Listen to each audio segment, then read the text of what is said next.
आज मेरी घर पे बात हुई लखनऊ में बिल्कुल मातम छाया हुआ है। अभी जो ये वॉर का जो हुआ है ना, मैं वही सोच रही थी जब ऑपरेशन सिंदूर हुआ था तब कि कोई असर ही नहीं हुआ। मतलब ऐसा नहीं असर नहीं हुआ था, लेकिन ऐसा नहीं हालत थी कि ना तो वहां रोजे की खुशी दिख रही है ना होली की खुशी दिख रही है, जबकि ऐसा कुछ नहीं होता है लखनऊ में। एक्चुअली मैं बताता हूँ, ये जो अभी जब हुआ ना अटैक, हाँ। उसके बाद कई अलग अलग तस्वीरें आई। पहली बात तो कई सारे जो रेवोल्यूशन हुई थी, जैसे बता 1979 की, हाँ। कई सारे ईरानियंस देश छोड़ के भाग गए थे और अच्छा। भागते गए, क्योंकि ईरान में इसके पहले कई सारे क्रिश्चियंस रहते थे, ज़ोरास्ट्रियंस पारसीज रहते थे, कितने सारे इंडिया आए थे और कई सारे इधर उधर भाग गए थे।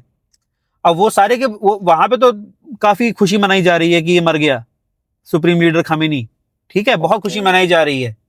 बट तो लखनऊ में बट जो ईरान के अंदर लोग खुश हैं दुखी हैं, इसके बारे में भी कोई पुख्ता सबूत नहीं है, क्योंकि वहां पे तो वॉर सिचुएशन है, सब कुछ लॉकडाउन में है।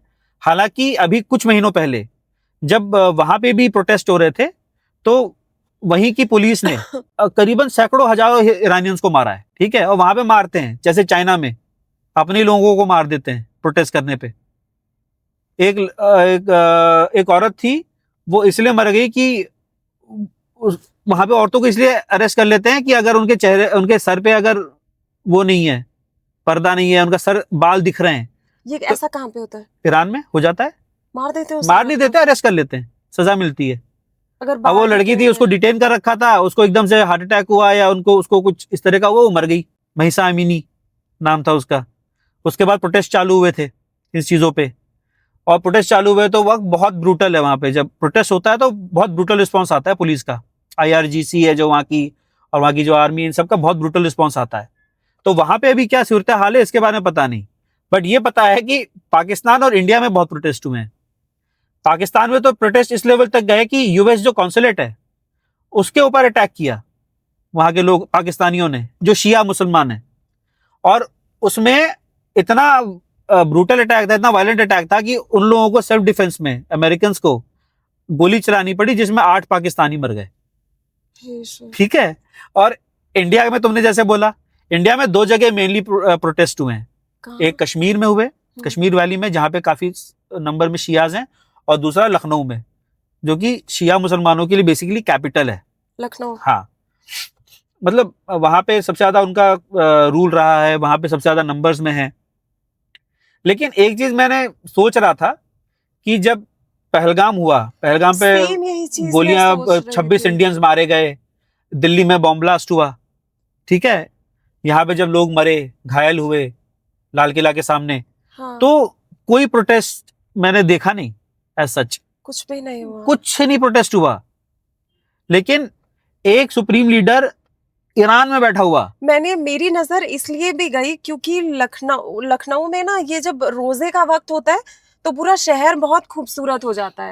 मतलब बहुत अलग तरीके से सेलिब्रेशन होता है रात को, मतलब ऑलमोस्ट हर रात दिवाली, और सबके लिए, इट्स नॉट कि सिर्फ मुसलमानों के लिए। पर इस वक्त तो बहुत बुरी हालत है। वही मतलब मातम फैला हुआ है, बट ये मातम तब नहीं फैला था। और हम लोगों के लिए अजीब सी बात होती है, क्योंकि ईरान का बंदा है, वो अपने लिए लड़ रहे हैं, ठीक है, US और इजराइल अपने लिए लड़ रहे हैं, वो आपस में लड़ रहे हैं। हम यहाँ पे रोले दे रहे हैं, हम यहाँ पे मातम मना रहे हैं। कोई एक औरत है, छाती पीट पीट करके वो शेर मर गया, शेर मर गया। अरे ना तो तुम्हारा प्रधानमंत्री है वो, ना तुम्हारा राष्ट्रपति है, ना तुम्हारे देश का कोई सोल्जर, ना तुम्हारा स्पोर्ट्स पर्सन। एक बात बताओ, वो उनका रिलीजियस गुरु है क्या?